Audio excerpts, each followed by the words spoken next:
The space around planet Kepler 442b looked like a battlefield from the worst nightmare.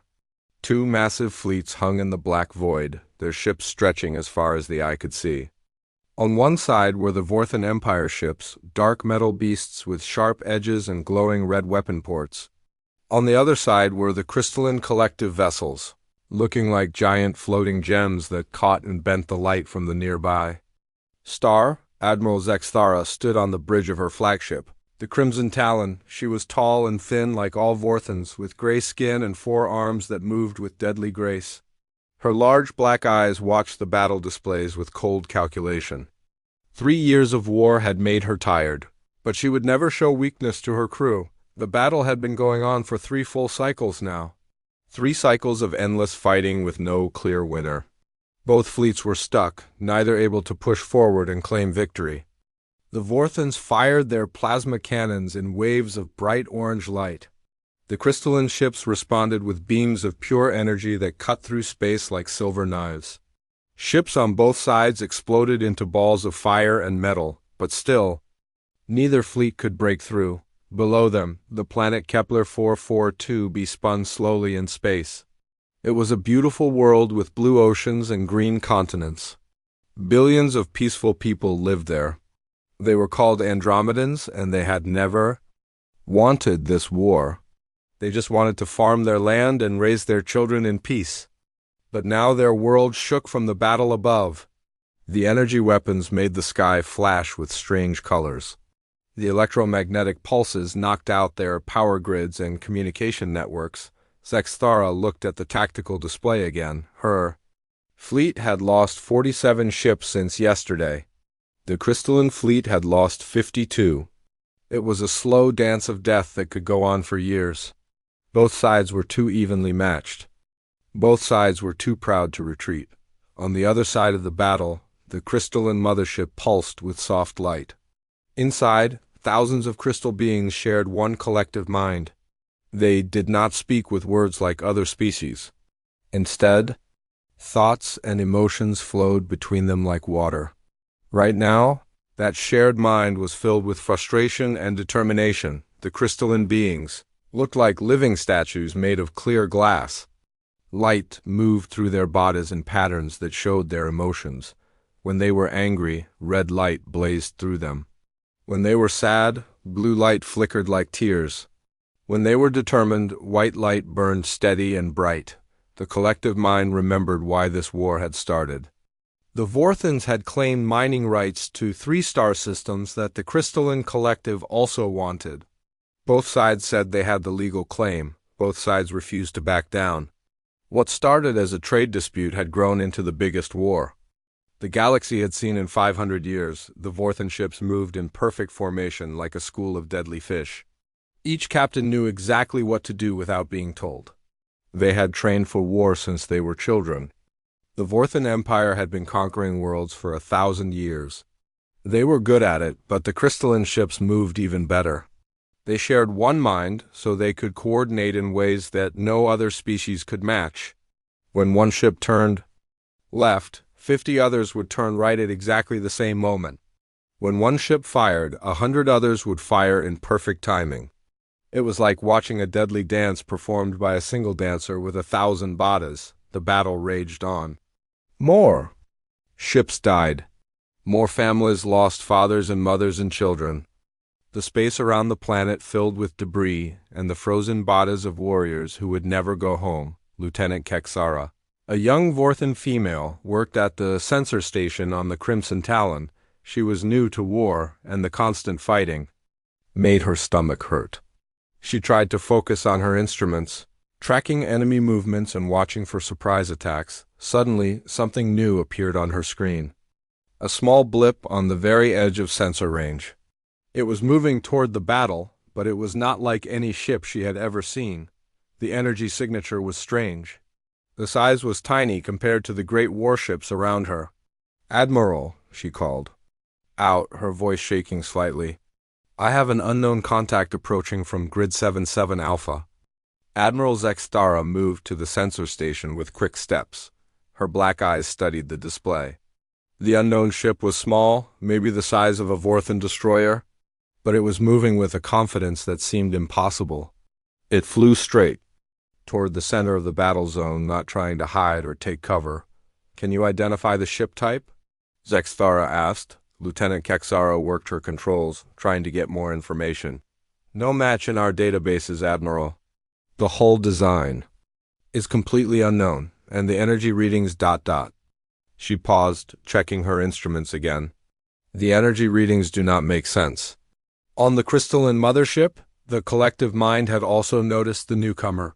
Thousands of crystal beings focused their attention on the small ship. Their shared thoughts buzzed with curiosity and concern. They had never seen anything like it either. The unknown vessel continued its approach. It seemed to ignore the deadly crossfire between the two fleets. Plasma bolts and energy beams filled the space around it, but the small ship moved through the battle like it was flying through empty space. "Could it be a scout ship?" asked Commander Nexstar, Admiral Zexthara's second-in-command. He was older than the Admiral, with scars on his gray skin from many battles. "No scout would fly straight into a battle zone," Zexthara replied. "And look at the way it moves. It is not afraid." The ship was indeed moving with remarkable confidence. It changed direction smoothly, never slowing down. Sometimes it would accelerate to speeds that should have been impossible for a ship that size. Sometimes it would stop so suddenly that the crew should have been turned into paste against the walls. Both fleets began to notice the newcomer. Weapons that had been aimed at each other started to track the unknown vessel. But neither side fired yet. They wanted to know what it was first. The small ship reached the edge of the main battle zone. Here, the space was thick with energy weapons fire. Ships exploded every few seconds. Any normal vessel would have been destroyed in moments. But the unknown ship kept flying, weaving between the deadly beams like it could see the future. Lieutenant Kexara watched her sensors with growing amazement. "Admiral, the ship is not taking any evasive action. It is flying in a straight line toward the center of the battle." "That is impossible," Commander Nexstar said. "Nothing can survive in that crossfire." But the small ship was surviving. More than that, it seemed to be completely unaffected by the weapons fire around it. Energy beams that should have cut it in half passed right through its shields like they were nothing. Plasma bolts that should have melted its hull seemed to bounce off like raindrops. The crystalline collective mind was also puzzled. They sent a focused thought probe toward the unknown ship, trying to read the minds of whoever was inside. But their probe hit something they had never encountered before. It was like trying to see through a wall made of solid darkness. Admiral Zexthara felt a cold chill run down her spine. In 40 years of warfare, she had never seen anything like this. The unknown ship was now less than 1,000 kilometers from her flagship. She could see it clearly on the main screen. It was sleek and angular, with smooth curves that seemed to flow like water. The hull was a dark metal that seemed to absorb light instead of reflecting it. "Admiral," Lieutenant Kexara said, her voice now tight with fear. "The ship is broadcasting on all frequencies." "Put it through," Zexthara ordered. The bridge fell silent as they waited to hear from the mysterious vessel. Static filled the air for a moment, then a clear voice came through the speakers. It was speaking in perfect galactic standard, but there was something about the accent that seemed strange. "This is Captain Sarah Chun of the Earth vessel Defiance," the voice said. It was calm and steady, like someone ordering food at a restaurant. "You have 30 seconds to withdraw from this system before we consider you hostile." For a moment, nobody on the Vorthan flagship could speak. Earth? The primitive little world on the edge of the galaxy? The species that had only learned to travel faster than light a few decades ago? Admiral Zexthara's mandibles clicked together in what Vorthans called laughter. It was a sound like breaking glass. Around the bridge, other officers began to laugh as well. The idea was so ridiculous that it seemed like a joke. Commander Nexstar shook his head in disbelief. "Earth? Are they serious? Their entire fleet could not defeat one of our destroyers." On the crystalline mothership, the collective mind pulsed with what could only be called amusement. The thought of a single human ship threatening two of the galaxy's greatest military powers was beyond funny. It was absurd. The human voice came again over the radio. "I repeat, you have 30 seconds to withdraw from this system. This is your only warning." Admiral Zexthara stopped laughing. There was something in that voice that made her uneasy. The human sounded completely serious. There was no fear, no doubt, no hesitation. It was the voice of someone who knew exactly what they were doing. "Open a channel," she ordered. "Channel open, Admiral," Lieutenant Kexara replied. "This is Admiral Zexthara of the Vorthan Imperial Fleet," she said, her voice filled with the authority of 1,000 conquered worlds. "You are a single ship facing two of the most powerful fleets in the galaxy. Withdraw immediately or be destroyed." The response came back instantly.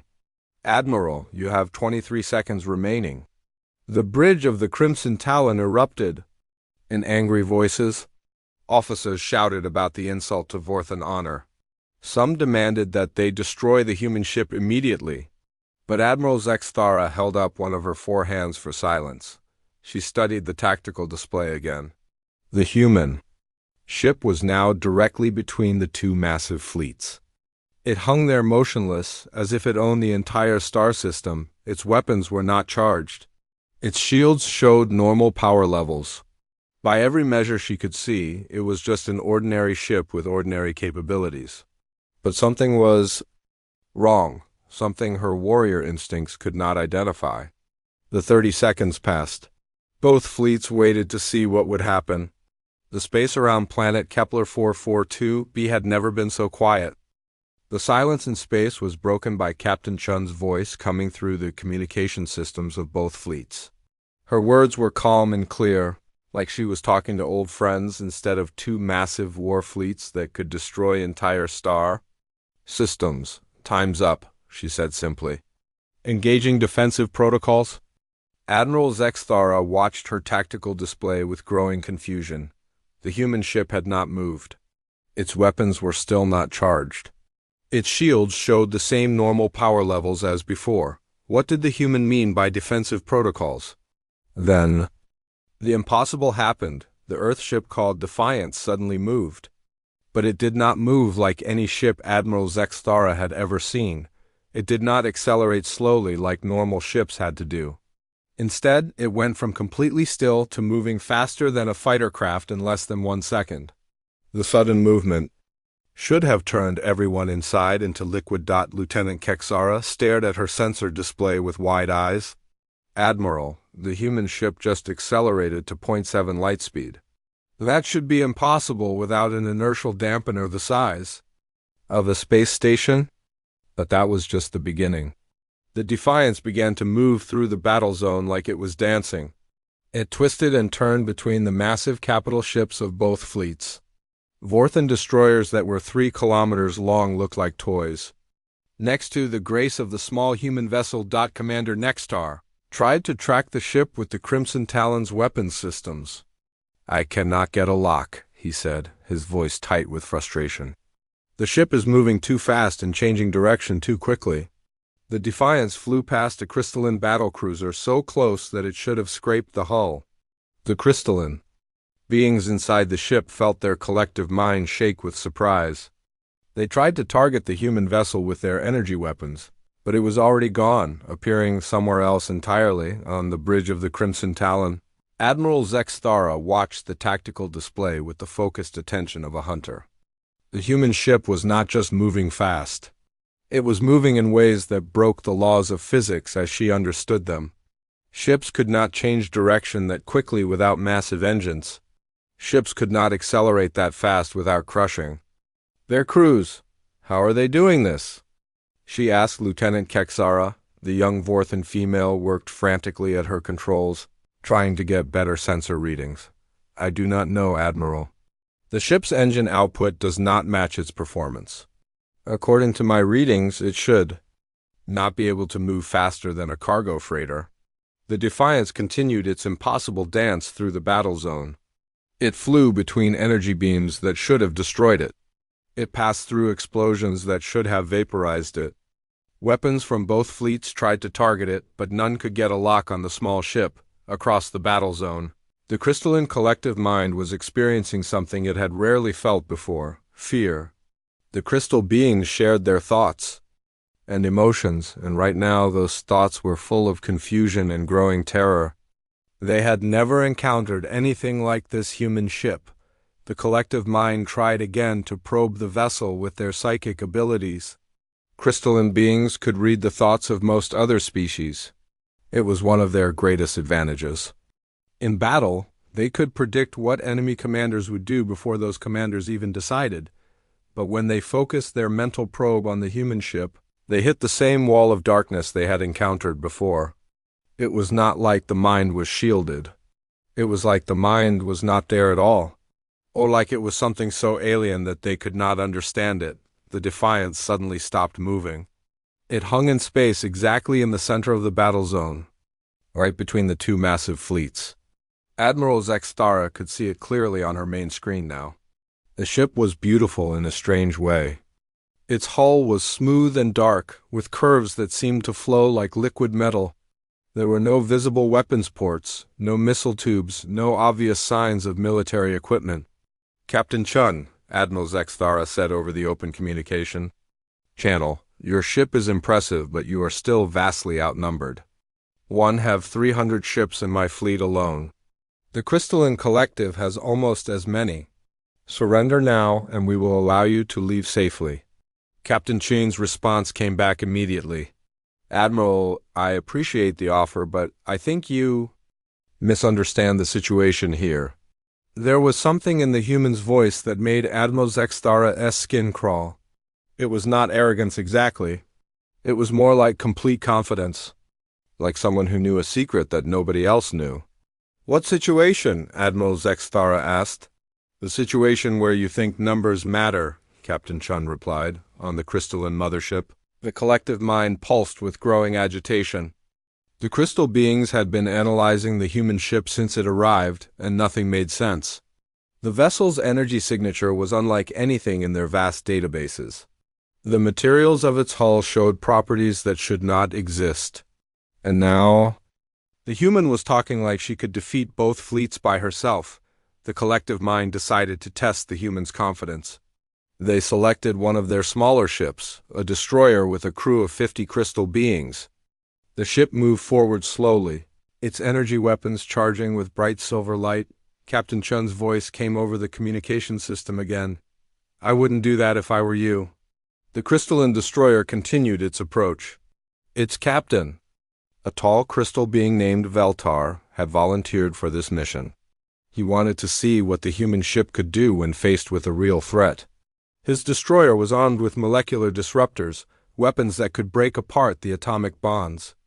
Of any material, the Defiance did not move as the crystalline destroyer approached. It just hung there in space, looking small and helpless compared to the larger warship. Admiral Zextara watched with interest. Maybe this would finally reveal what the humans were really capable of. The crystalline destroyer fired first. A beam of silver energy lanced out toward the human ship. It was a test shot aimed at the Defiance's engines rather than its crew compartment. The crystal beings did not want to kill unnecessarily. They just wanted to disable the strange vessel and examine it. The energy beam hit the Defiance's shields and did absolutely nothing. Captain Veltar stared at his weapons display in confusion.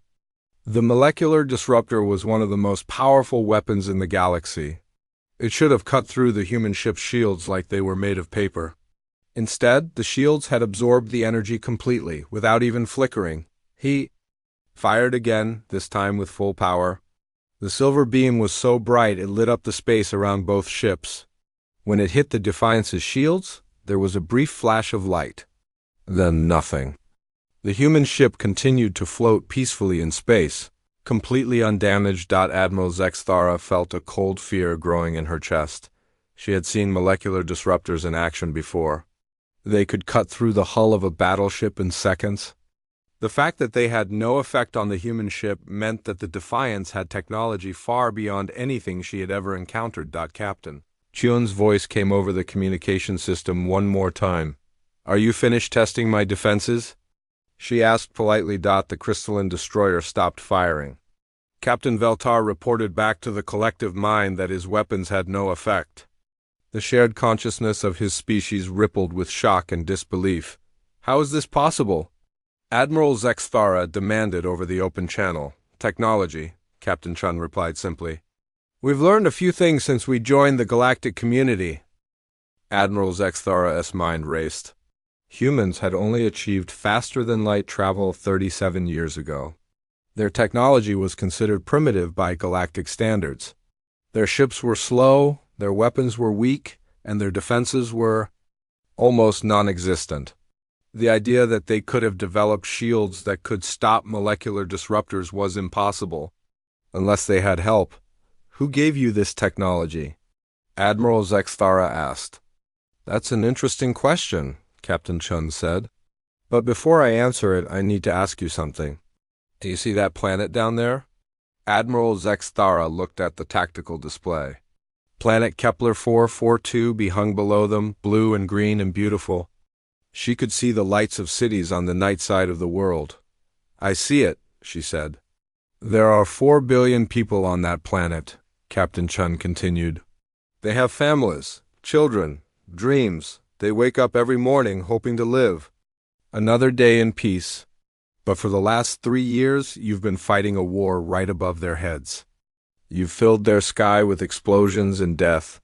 You've knocked out their power grids and damaged their communication systems. Some of their children have never seen a clear night sky because of the interference from your weapons. Admiral Zexthara felt something she had not felt in years, shame. She was a warrior trained from birth to conquer and destroy. She had never thought much about the innocent people who might be affected by her battles. War has casualties, she said, but her voice lacked conviction. Not anymore, Captain Chun replied.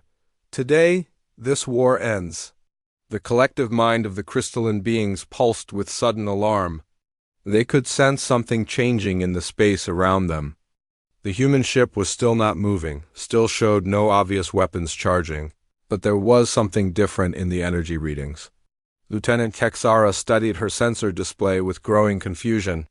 Admiral, I am detecting some kind of energy buildup around the human ship, but I cannot identify the source. Admiral Zexthara looked at her tactical display again. The Defiance still looked exactly the same as before. Small, dark, peaceful. But her warrior instincts were screaming that something was about to happen.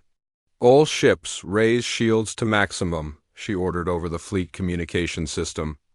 Prepare for possible hostile action. The crystalline collective mind sent the same order to their ships. Both fleets began powering up their defensive systems. Energy shields flickered to life around hundreds of warships. Point defense systems came online. Every captain and crew member in both fleets prepared for battle. But they were not prepared for what happened next. Captain Chin's voice came over the communication system one final time. Her tone was still calm and friendly, like she was discussing the weather. I'm going to demonstrate something for you now, she said. Please pay attention. This will be important for what comes next. Admiral Zexthara gripped the railing of her command station with all 4 hands. Whatever was about to happen, she knew it would change everything.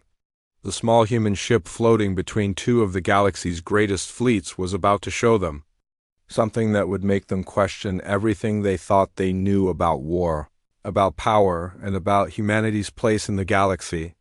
The demonstration was about to begin. The space around planet Kepler 442 became completely silent. Both massive fleets waited to see what the small human ship would do. Admiral Zexthara stood on her bridge, watching the tactical display with the focused attention of a predator. Her 4 hands gripped the command rail so tightly that her knuckles turned white. Captain Chun's voice came through the communication system one more time. The beginning demonstration now, she said, as calmly as if she were starting a training. Exercise. The Defiance did not move. It hung in space between the 2 fleets, looking small and insignificant. Admiral Zexthara watched her sensors carefully, looking for any sign of weapons charging or shields strengthening.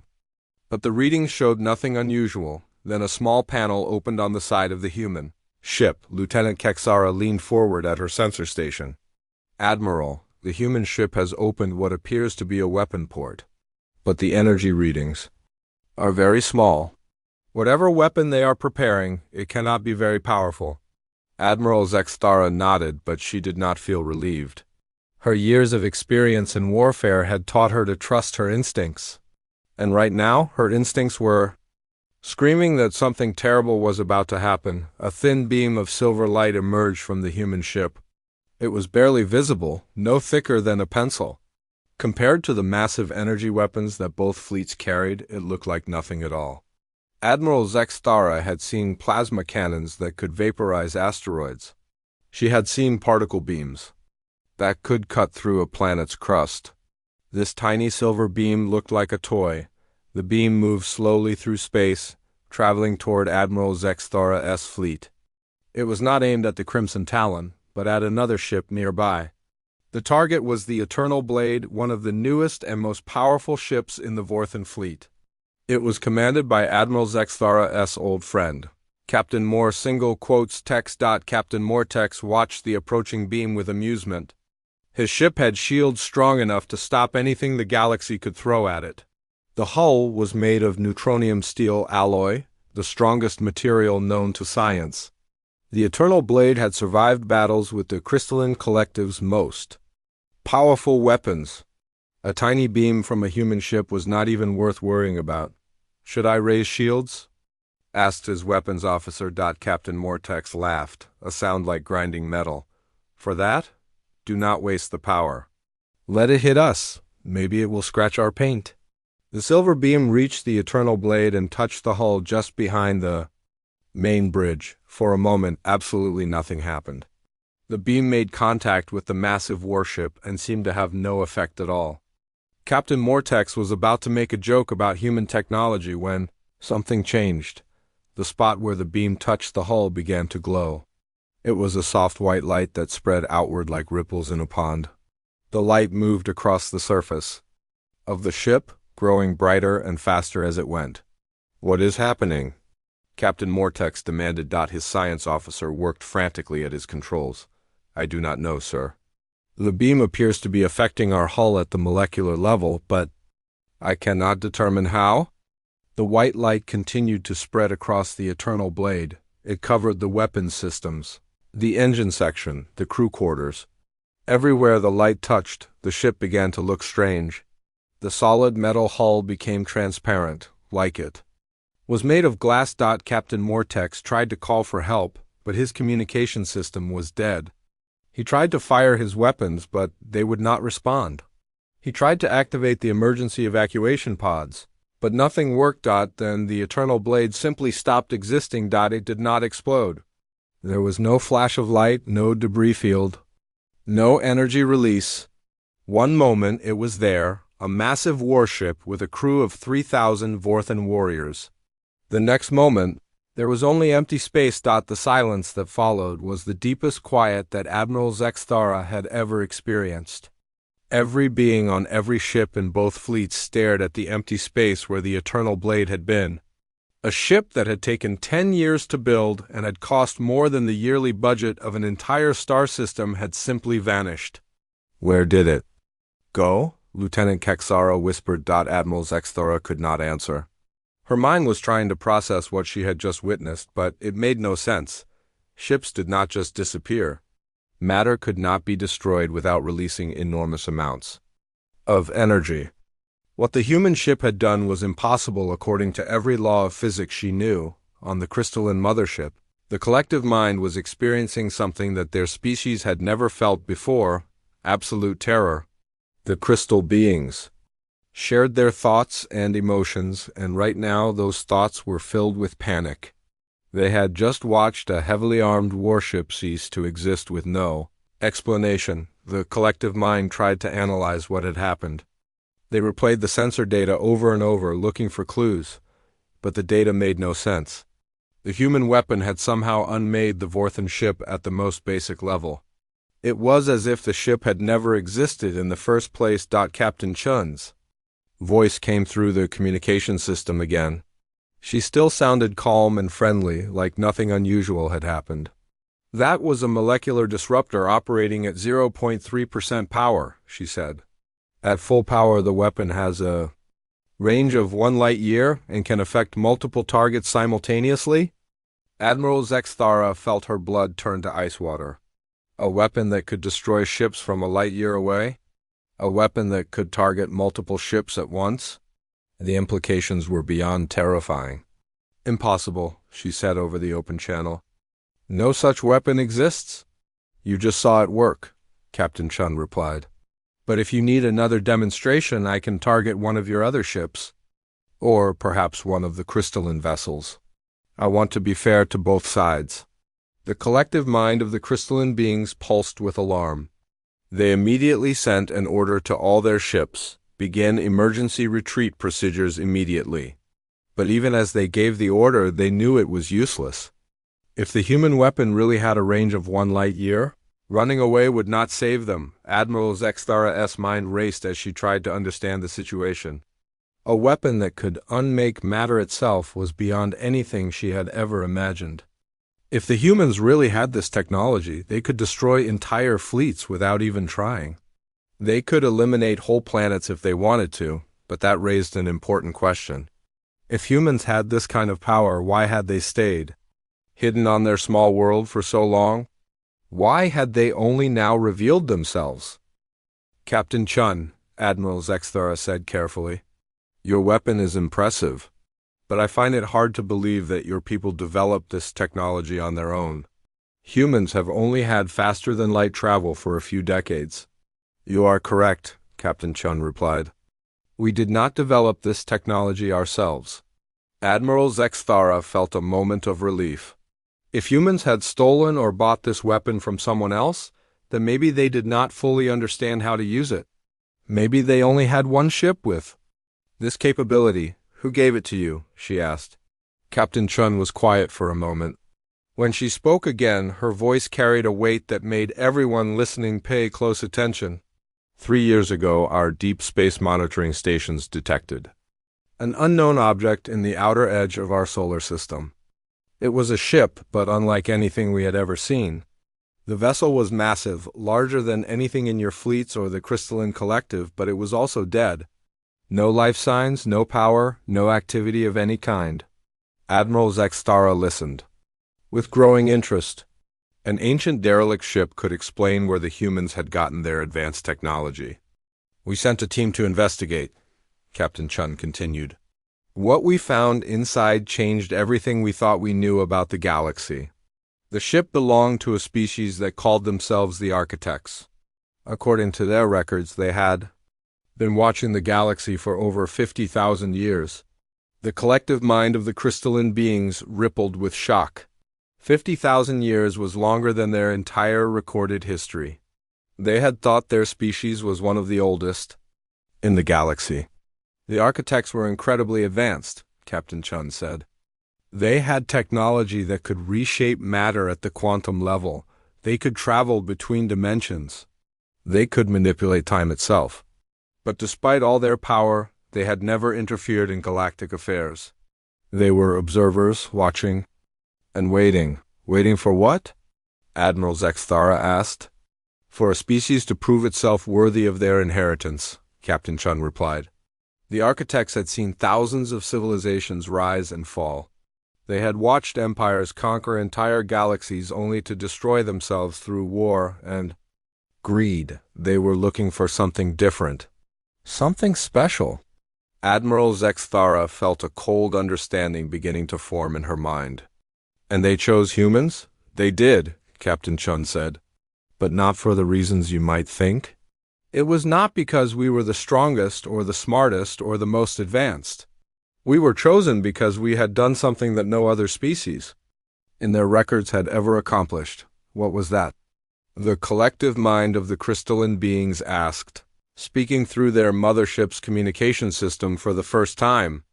We had achieved true peace on our homeworld, Captain Chun said. For the first time in human history, there were no wars on Earth, no armies, no weapons of mass destruction, no conflicts between nations. We had learned to solve our differences through talking instead of fighting. The Architects had been waiting 50,000 years to find a species that could do that. Admiral Zexthara felt something she had rarely experienced in her life: shame. The Vorthan Empire had been built on conquest and war. Her people had been fighting someone for as long as anyone could remember. The idea of a world without war seemed impossible to her, so they gave you their technology? She asked. They gave us more than that, Captain Chun said. They gave us a responsibility. The architects were dying out. Their species was old and tired, ready to move on to whatever comes after life. But they did not want their knowledge to be lost. They wanted someone to take their place as guardians of the galaxy. Guardians? Admiral Zexthara asked. Protectors of peace, Captain Chun explained. The architects had watched too many civilizations destroy themselves through endless war. They wanted someone to step in when conflicts got out of hand. Someone to enforce peace not through conquest, but through superior technology and moral authority. Admiral Zexthara looked at her tactical display again. The small human ship still hung in space between the two massive fleets. But now she understood that it was not just one ship. It was the representative of an entire species that had been chosen by beings far more advanced than anything she had ever imagined. And that is why you are here, she asked. That is why I am here, Captain Chun confirmed. This war between your people and the Crystalline Collective has gone on long enough. Too many have died. Too many innocent people have suffered. The architects left us very specific instructions about situations like this. What instructions? The collective mind asked. Captain Chin's voice became formal, like she was reading from an official document. When two or more species engage in prolonged warfare that threatens innocent populations, the Guardians are authorized to use whatever force is necessary to establish peace, preferably through negotiation, but if necessary, through the complete elimination of all military assets belonging to the warring parties. The meaning of her words hit both fleets like a physical blow. The humans were offering them a choice: stop fighting and make peace, or be destroyed completely. Admiral Zexthara realized that everything had changed. The age of conquest and empire was over. A new power had risen in the galaxy, one that would not allow the old ways to continue.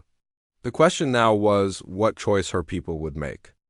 Admiral Zexthara stood frozen on the bridge of her flagship, staring at the empty space where the Eternal Blade had been just moments before.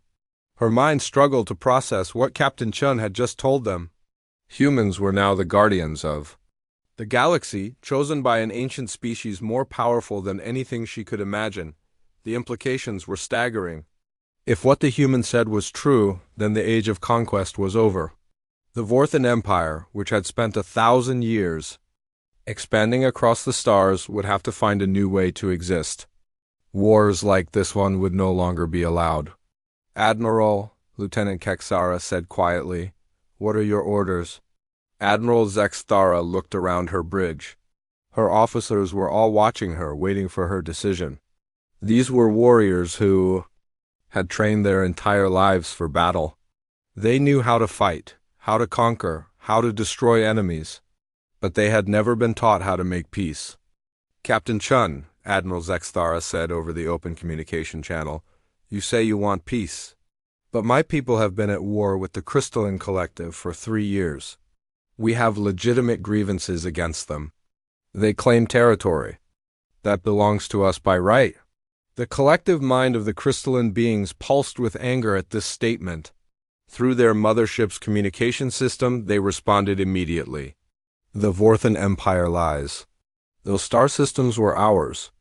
First, we established colonies there 200 years before the Vorthans even discovered faster-than-light travel. You abandoned those systems for 50 years, Admiral Zexthara shot back. When we arrived, there were no crystalline settlements. No active mining operations, nothing to indicate ownership. We withdrew temporarily due to solar radiation fluctuations, the collective mind replied. We always intended to return. The Vorthans knew this when they invaded our territory. Captain Chin listened to this exchange with interest. Both sides seemed to believe they were in the right. Both sides had logical arguments for their position. This was exactly the kind of conflict that had been tearing the galaxy apart for millennia. "Stop," Captain Chun said, her voice cutting through the argument like a blade. "This is exactly what I am talking about. You are both so focused on who is right that you have forgotten about who is suffering." She paused for a moment, then continued.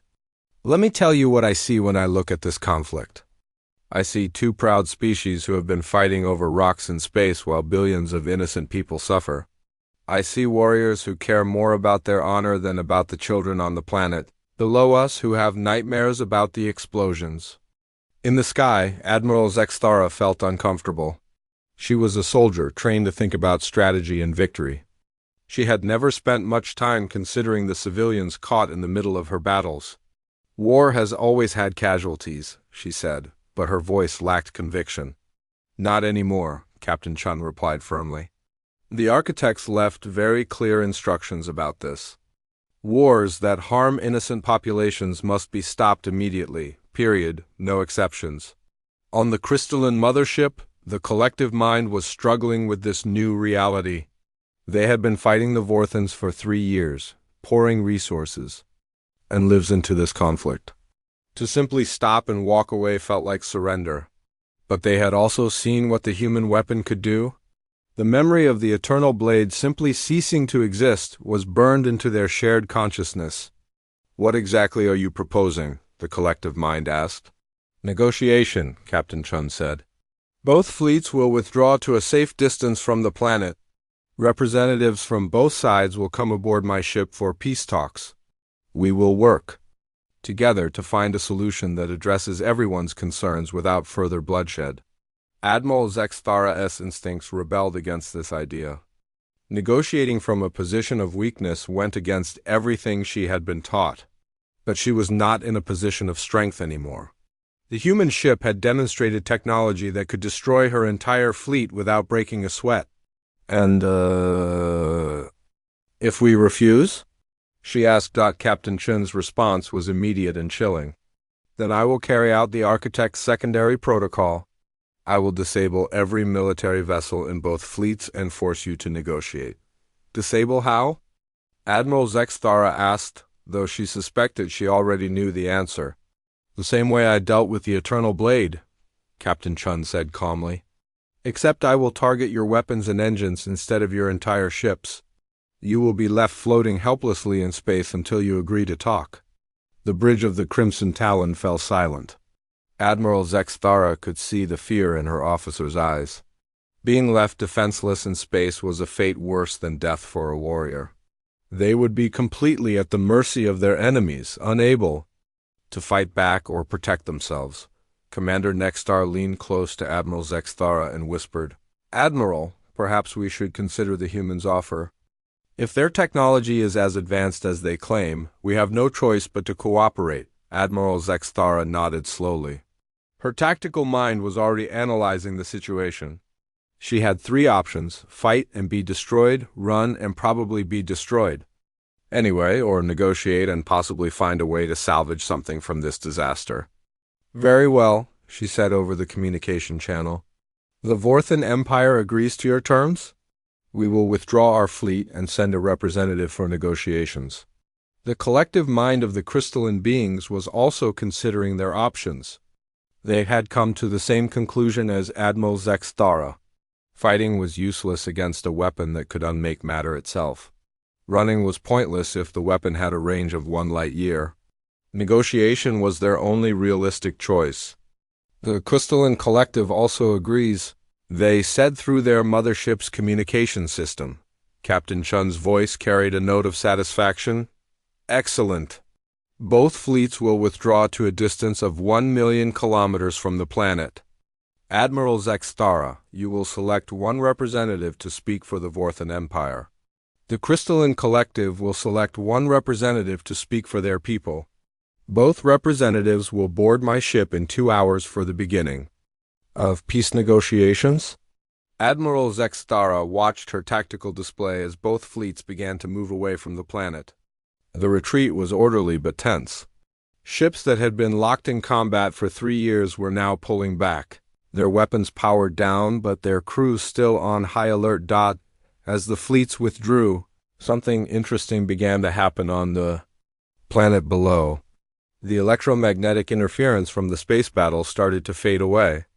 Communication networks came back online. Power grids stabilized. For the first time in 3 years, the people of Kepler 442b could look up at the night sky and see stars instead of weapon fire. News of the ceasefire spread across the planet within hours. In cities and towns around the world, people came out of their homes to stare up at the sky. Many of them had children who had never seen a clear night sky. Parents pointed out constellations and told stories about the stars, things they had not been able to do for years. On the space station orbiting the planet, Dr. Elena Vasquez watched the retreating fleets through the observation deck windows. She was an Andromedan scientist who had been trapped on the station since the war began. Her research into the planet's unique ecosystem had been put on hold while the battle raged overhead. "Is it really over?" asked her assistant, a young Andromedan named Korel. Dr. Vasquez shook her head. "I do not know. But this is the first time in 3 years that we can see the stars clearly. Maybe there is hope." Back on the Defiance, Captain Chun was preparing for the most important negotiation of her career. She had studied the files that the architects left behind, learning about the history of galactic conflicts and the patterns that led to endless wars. She understood that this moment was crucial. If she could help the Vorthans and crystalline beings find a peaceful solution, it would set a precedent for the entire galaxy. But she also knew that both species had legitimate concerns. The Vorthans needed resources to support their growing population. The crystalline collective needed territory for their expanding hive minds.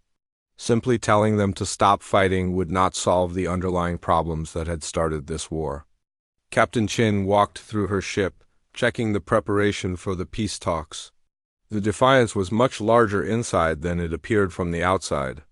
The architects had built it using dimensional folding technology that created more space within the hull than should have been physically possible. She stopped at the negotiation chamber, a circular room with a large table made of some kind of crystal that seemed to glow with its own inner light. The architects had designed this room specifically for peace talks.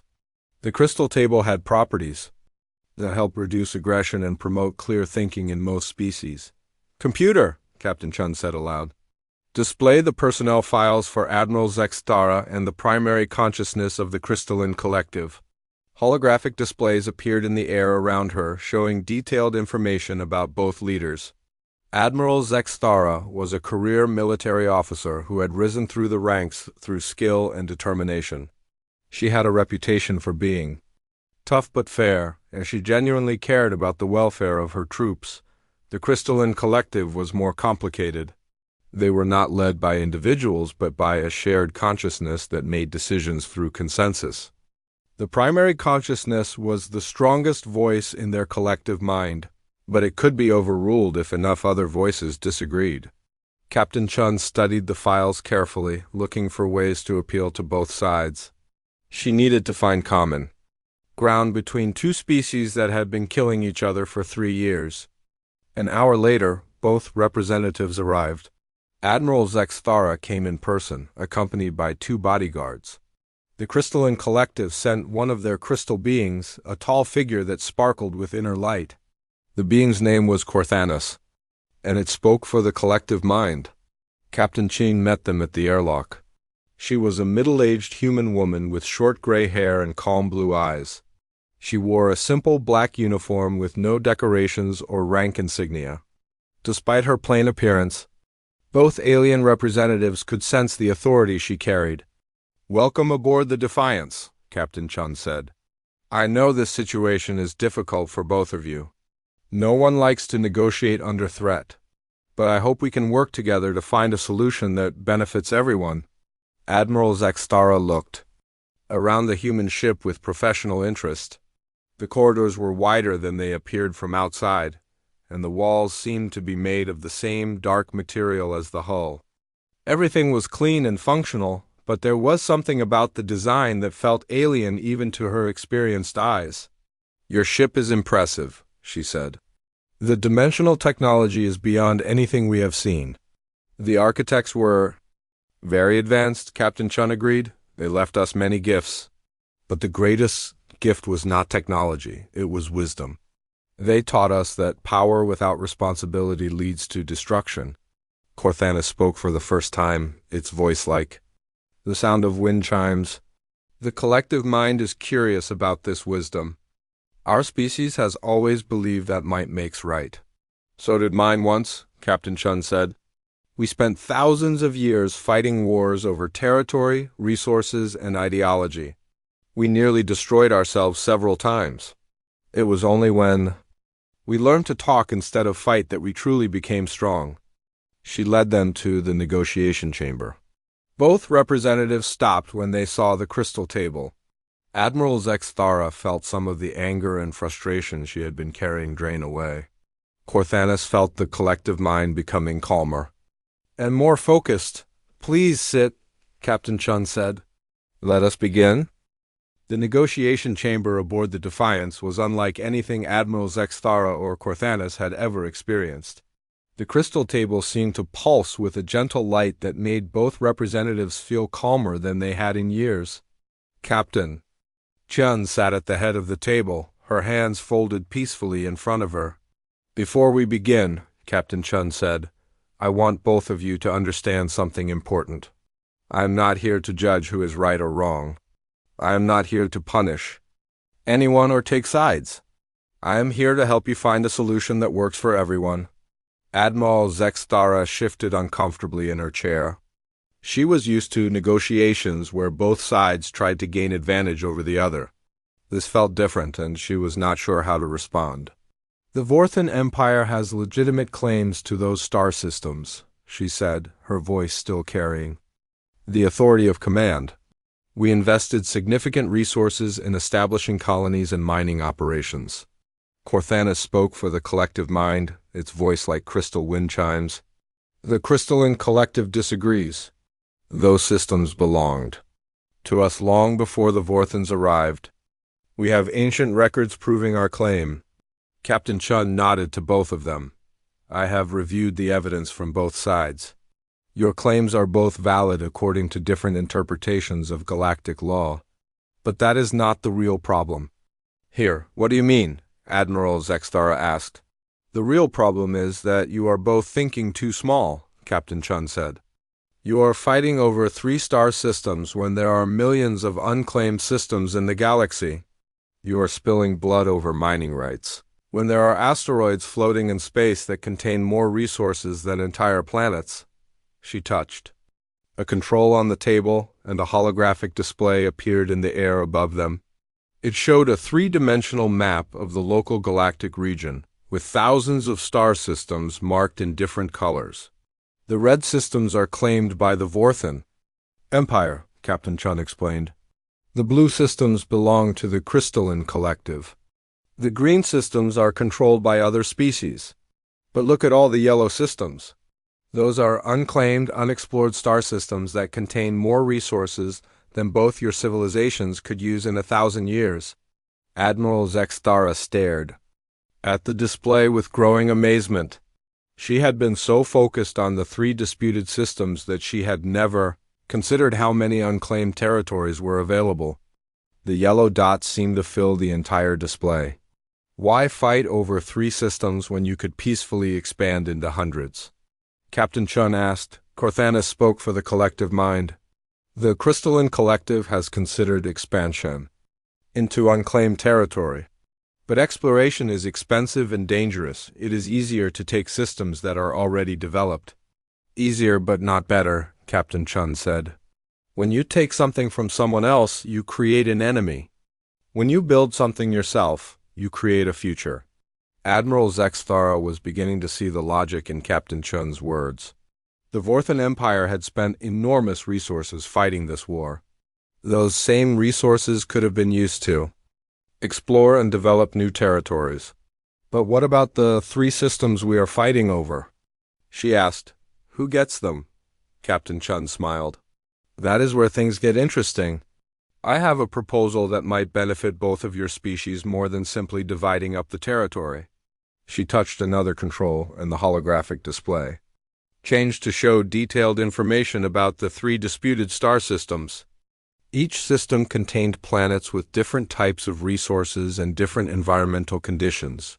System Alpha 7 has 3 planets rich in rare minerals that the Vorthan Empire needs for their technology, Captain Chun said, but it also has gas giants that contain the specific types of energy crystals that the crystalline collective requires for their hive mind expansion.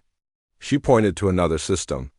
System Beta 9 has harsh desert worlds that would be perfect for Vorthan military training bases, but it also has asteroid fields that could provide the crystalline collective with the silicon-based materials they need for reproduction. Admiral Zexthara leaned forward with interest. You are suggesting that we share the systems? I am suggesting something much better than sharing, Captain Chun said. I'm suggesting partnership. The word hung in the air like a physical presence. Partnership between the Vorthan Empire and the crystalline collective seemed impossible after 3 years of bitter warfare. Explain, Corthanus said. Speaking for the collective mind. Captain Chun stood up and walked around the table as she spoke. Your 2 species have complementary strengths and needs. The Vorthans are excellent at military organization, engineering, and individual initiative. The crystalline beings are masters of coordination, long-term planning, and resource management. She gestured to the holographic display again. Instead of fighting over these 3 systems, you could work together to develop them. Vorthan engineers could design the mining equipment and planetary installations. Crystalline coordination could manage the complex logistics of multi-world operations. Both species would benefit far more than either could achieve alone. Admiral Zexthara felt her warrior instincts rebelling against the idea. Vorthans had been taught that other species were either allies or enemies. The concept of true partnership with a former enemy was difficult to accept. The crystalline collective has been our enemy for 3 years, she said. How can we trust them? Corthanus responded immediately. The collective mind has the same concern about the Vorthans. Trust must be earned, not given. Captain Chun nodded. You are both right. Trust cannot be built overnight. That is why I am proposing a gradual process with built-in safeguards. She touched the control again, and the display showed a timeline with different phases marked in different colors. Phase 1 would be a complete ceasefire and withdrawal of all military forces from the disputed systems, she explained. Both species would agree to a 6-month cooling-off period with no military activity in the region. Admiral Zexthara studied the timeline. And after 6 months? Phase 2 would be joint scientific surveys of all 3 systems, Captain Chun said. Small teams from both species would work together to map resources and identify development opportunities. This would allow you to get to know each other as people instead of enemies. Corthanus spoke for the collective mind. The crystalline collective finds this approach logical. Working together on scientific projects would reduce the risk of misunderstandings. Captain Chung continued. Phase 3 would be the establishment of joint development projects in areas where both species benefit. Shared mining operations, combined research facilities, cooperative defense agreements. Admiral Zexthara was beginning to see the potential benefits of this approach. Joint operations would be more efficient than competing operations, and having crystalline coordination abilities supporting Vorthan engineering could lead to projects that neither species could accomplish alone. What about the long term? She asked. Phase 4 would be the establishment of a permanent alliance, Captain Chun said. Not absorption of one species by the other, but true partnership between equals. You would maintain your separate identities and governments, but work together on projects of mutual benefit. The negotiation chamber fell silent as both representatives considered this proposal. It was far more ambitious than either had expected. Instead of simply ending the war, Captain Chin was proposing a complete transformation of the relationship between their species. Corthanus was the first to speak. The collective mind is intrigued by this proposal, but we need assurances that the Vorthans will honor their agreements.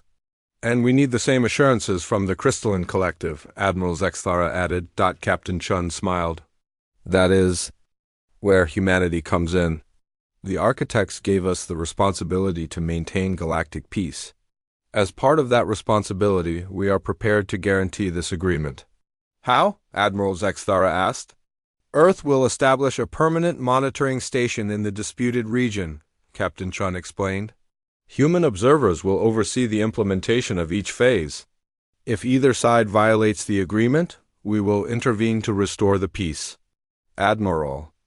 Zexthara felt a chill at the memory of what had happened to the Eternal Blade. Human intervention would be swift and decisive.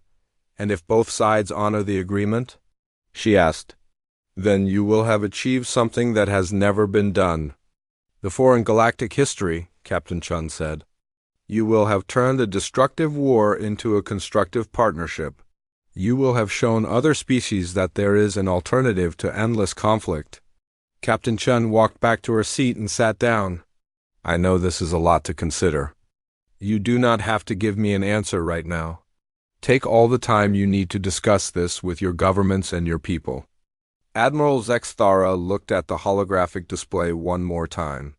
The three disputed systems were such a small part of the galaxy. There were so many other opportunities available if both species could learn to work together instead of fighting each other.